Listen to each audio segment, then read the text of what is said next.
Hey, how you doing? I'd like to give a tip to other realtors. My name is John Ferguson. I'm a realtor with Realty Partners in Sarasota. And if you're like me, you're looking at your CRM, you're getting leads that are coming in time and time again. You pick up the phone, you call those individuals, and what happens? Well, it's the wrong number, it's disconnected, or somebody else picks up, and you realize that this person has left an incorrect number.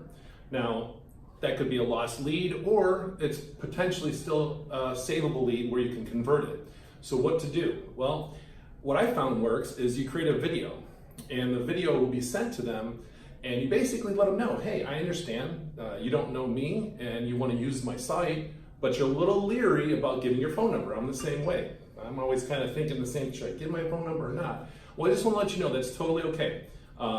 Continue to use my site, and when you feel comfortable and you feel like you really need the help of a realtor and you're getting closer to that moment where you need to buy a house and that's a big decision, call me, put down your real number, I'll give you a call, and we can start a conversation, and if things work out like a lot of other people, decide they want to work with me and they love me, well, then we'll have a great experience finding you the dream home that you so desire.